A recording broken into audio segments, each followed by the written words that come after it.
100% development తర్వాత మేము elections కి రైట్ ఎలక్షన్స్ జరుగుతున్నాయి కాబట్టి ఎలక్షన్ రిలేటెడ్ క్వశ్చన్స్ అడుగుతున్నారన్నారు కాబట్టి మళ్ళీ అదే క్వశ్చన్ అడుగుతున్నాను. ఇప్పుడున్నటువంటి బైపోల్ కాదు, గ్రేటర్ ఎన్నికల్ని దృష్టిలో పెట్టుకుని ఇప్పుడు అజారుద్దీన్ గారికి అవకాశం ఇచ్చారని చెప్పి అంటున్నారన్నాను కదా.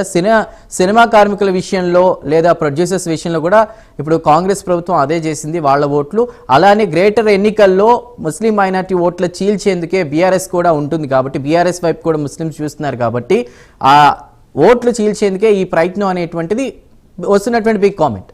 దానికి మీరేమంటారు? నేను ఒక్క విషయం చెప్తాను.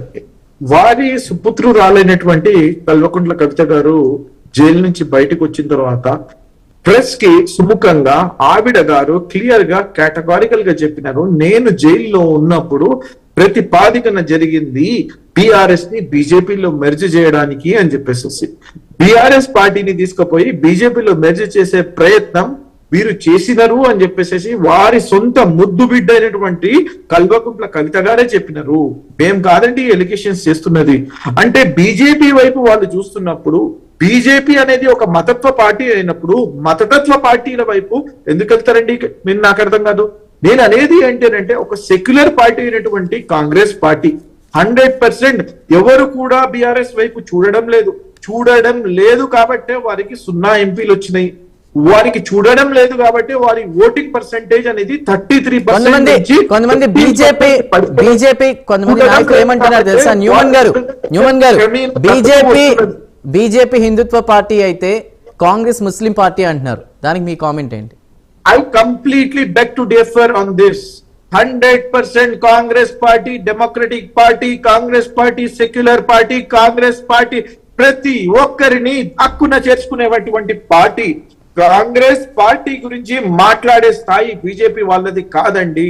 హేట్ స్పీచ్ మాట్లాడి, హేట్ డివిజివ్ పాలిటిక్స్ చేసేసి వారి హిందూ ముస్లిం కింద గొడవలు పెట్టి వారు అధికారం మదంతో ఇష్టారాజ్యంగా దేశాన్ని వీళ్ళు ఇష్టారాజ్యంగా చేస్తున్నారు. దీనిని ఇది మంచి పద్ధతి కాదండి. ఇండియాని ప్రోగ్రెస్ అవ్వాలి అని అంటే మతం అనేది తీసుకురావాల్సిన అవసరం లేదండి. మనకు కావాల్సింది మన ఇండెక్స్ గురించి, సోషల్ ఎకనామిక్ ఫ్యాక్టర్స్ గురించి, మనకు కావాల్సినటువంటి డెవలప్మెంట్ ఇండెక్స్ గురించి, మనతో పోటీ పడుతున్నటువంటి చైనా, అమెరికా లాంటి దేశాలు ఎలా ముందుకెళ్తున్నాయి, మనం ఎలా ముందుకెళ్లాలా టెక్నాలజీ పరంగా అని చెప్పేసి ఆలోచన చేయాల్సిన అవసరం ఉందండి. మతం అనేది బెడ్రూమ్ వరకే పెట్టుకోవాలండి. మళ్ళీ ఒక్కసారి చెప్తున్నాను, నా గురువు అయినటువంటి శామ్ పిట్రోడా గారండి నా గురువు గారు ఈ రోజు మనం ఏదైతే యూపీఐ ట్రాన్సాక్షన్ చేస్తున్నామో ప్రతి ఒక్క ట్రాన్సాక్షన్ లో ఆయనకు రాయల్టీ వెళ్తుందండి.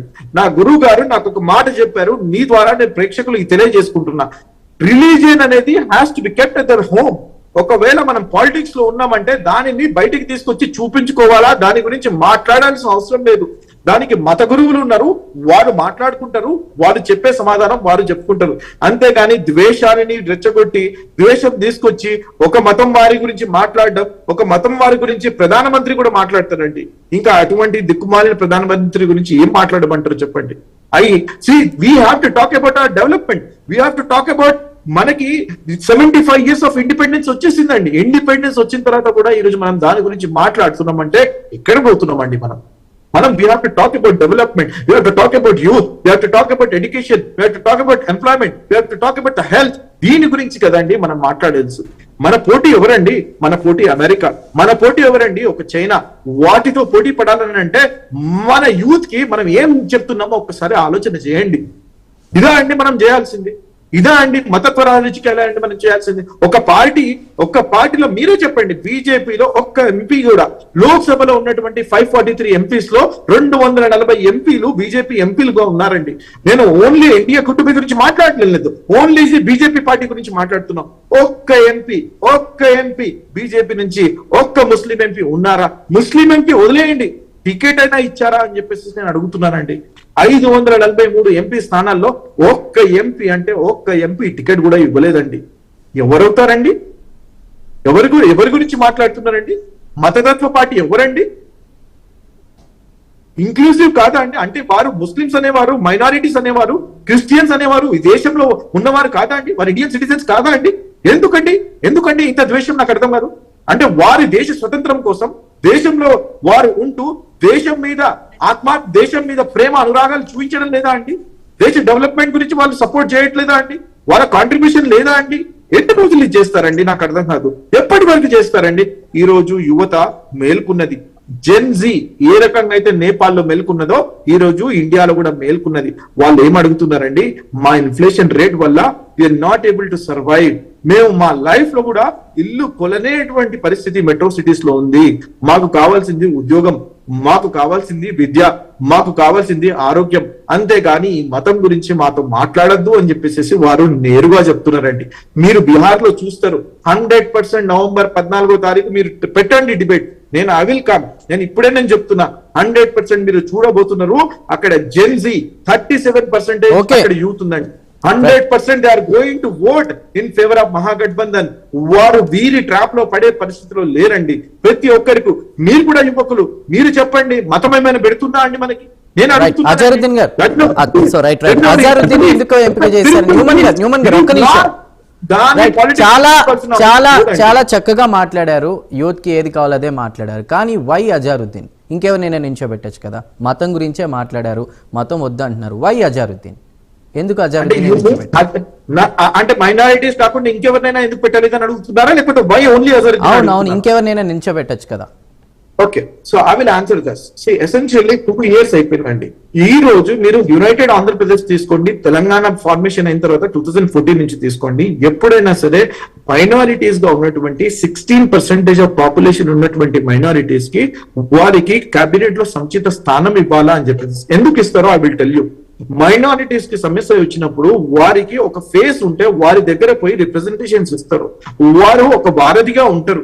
వారి దగ్గర తీసుకెళ్లి వారు ప్రజా సమస్యలను వాళ్ళ దగ్గర పెట్టుకొని వారు సాల్వ్ చేసుకునే ఒక మీడియం గా ఉంటుంది. అది లేకపోవడం వల్ల నేను చాలా I can talk about getting in to the details. నేను చాలా మాట్లాడగలుగుతాను, రియల్ ఇష్యూస్ గురించి నేను మాట్లాడగలుగుతాను. 2 years నుంచి అవి జరగడం లేదు. అందువలన ఒక మైనారిటీకి ఇస్తే వాళ్ళ రిప్రజెంటేషన్ ఉంటుంది అని చెప్పేసి ఇవ్వడం జరిగింది. మీరు చెప్పండి, ఏ ఒక్క కమ్యూనిటీ లేదండి ఈ రోజు కేబినెట్ లో? మాలా ఉన్నారు, మాదిగా ఉన్నారు, బీసీలు ఉన్నారు, ఓసీలు ఉన్నారు, బ్రాహ్మీలు ఉన్నారు. ఎవరు లేరో ఒక్కసారి చెప్పండి మీరు. ఎవరు లేరో ఒక్కసారి చెప్పండి మీరు. ప్రతి ఒక్కరికి సముచిత స్థానం ఇచ్చిండ్రు. ఇక్కడ మైనారిటీస్ 16% ఆఫ్ పాపులేషన్ ఉన్నటువంటి మైనారిటీస్ కి ఇవ్వకపోతే ఇంకెవరికి ఇవ్వాలండి? అంటే వారు are they not part of this 100%? వారు 4 కోట్ల తెలంగాణ ప్రజల్లో వారు 16% అంటే దాదాపు 60 లక్షల మంది అండి. 60 లక్షల మంది వాళ్ళ పాపులేషన్ వారికి మరి రిప్రజెంటేషన్ ఇవ్వద్దా అండి? We are living in a democratic country. We are living in a democratic country. Please understand, democratic కంట్రీలో ప్రతి ఒక్కరికి రిప్రజెంటేషన్ కావాలా? 3 సీట్లు మేము గెలుస్తామని అనుకున్నాము. ఒకటి జూబ్లీ హిల్స్, ఒకటి నాంపల్లి, ఇంకొకటి నిజామాబాద్ అర్బన్. వివిధ కారణాల వల్ల అసద్ ఓవైసీ అనేటువంటి మతతత్వ శక్తి వల్ల, ఆ దుష్టుడి వల్ల, నేను ఐఎమ్ టెలింగ్ ఆన్ రికార్డ్, అటువంటి వ్యక్తి వల్ల ఈ రోజు ఆ 3 క్యాండిడేట్స్ ఓడిపోయారండి. జూబ్లీ హిల్స్ గెలిచేవారమండి 16,000 ఓట్లతో ఓడిపోయాడండి అజరుద్దీన్ గారు. 2,000 పైచీల కోడితో ఓడిపోయాడండి ఫిరోజ్ ఖాన్. అందరినీ కలుపుకొని ఎలా పోతారండి? మీరు చూడండి, ఒక్కసారి వారి ఆఫీస్కి వెళ్ళండి, చూడండి వారు ఎంత కాంట్రిబ్యూషన్ చేస్తారు. ప్రతి కమ్యూనిటీ వారు వారి దగ్గరికి ర్యాలీ అయ్యి చూసాను ప్రత్యేకంగా విన్నాను. నెంబర్ 2 నిజామాబాద్ అర్బన్ లో అండి. నిజామాబాద్ అర్బన్ లో అక్కడ కావాలని వీరు మైనారిటీకి ఒక్కటే వీరు ఓవైసీ బ్రదర్స్ ఇద్దరే ఉన్నారు, ఇంకెవరు మైనారిటీ లీడర్స్ లేరు అనే రకంగా ప్రతి ఒక్కరిని ఓడించే కార్యక్రమం చేయడం వల్ల అక్కడ ఒక ఎమ్మెల్యే గెలవకుండా పోయాడండి. That is what I'm talking. I been very vocal. I don't care. నాకు కావాల్సినటువంటిది ఫ్యాక్ట్స్ అండి. నేను ఫ్యాక్ట్స్ గురించి మాట్లాడుతున్నాను. ఒకరిని పాడు చేసే కంటే ముందు మనం ఏం మేలు చేస్తున్నామో దాని గురించి ఆలోచన చేయాలా. ఈ మహానుభావుడు, ఈ ప్రబుద్ధుడు ఇక్కడ ఓల్డ్ సిటీలో సరిగ్గా చేయడం చేత కాదు కానీ అక్కడ పోయి బీహార్ లో 32 చోట్ల 16 జిల్లాల్లో పోటీ చేస్తారండి. ఎవరి ఓట్లు అండి అవి? ఈయన గెలిచే పరిస్థితి అండి. ఒక్క ఎమ్మెల్యే తౌసీర్ ఆలం అనే ఒక్క ఎమ్మెల్యే గెలవబోతున్నాడు. ఆ ఎమ్మెల్యే కూడా ఆర్జేడీలో మళ్ళా జాయిన్ అవబోతున్నాడు. అంటే 31 చోట్ల వీరికి డిపాజిట్లు కూడా రావట్లేదండి. 500 నుంచి 2,000 ఓట్లు రాబోతున్నాయండి ప్రతి ఒక్క చోట. ఈ ఓట్లు ఎవరికి చీల్చుతాయండి? ఎంతమందిని ఈయన ప్రతిపక్షాల వారిని ఓడియబోతున్నాడండి? You please understand this is what we need to talk. This is what నీకు చేయాల్సిన హైదరాబాద్ లో నువ్వు డెవలప్మెంట్ చేసుకోవు, 7 వదిలిపెట్టేసి 8వ చోట గెలవలేనటువంటి పరిస్థితి నీకు పోయి బీహార్ లో పోటీ చేస్తావు, నువ్వు పోయి మహారాష్ట్రలో పోటీ చేస్తావు, నువ్వు పోయి హర్యానాలో పోటీ చేస్తావు. Right, అంటే Mohan గారు, మాట్లాడండి. అనుకుంటున్నా నేను అనేది ఏంటి అని అంటే we have to talk about bringing the minorities together, we have to talk about the inclusive government, we have to taking everybody in to confidence. It is not about election, please forgive me, it is not about elections. Elections వస్తాయి పోతాయి, ఇది వచ్చి election by election, ఈ election పోతుంది, మళ్ళీ రాబోయే 3 సంవత్సరాల్లో maybe ఇంకా బై ఎలక్షన్స్ వస్తాయి. It is not about election అండి, it is about the governance, it is about representation, it is about inclusive, it is about diversity. Right Neumann గారు, ఆ గవర్నెన్స్ గురించి మాట్లాడదాం. సత్యం గారు, గతంలో అంటే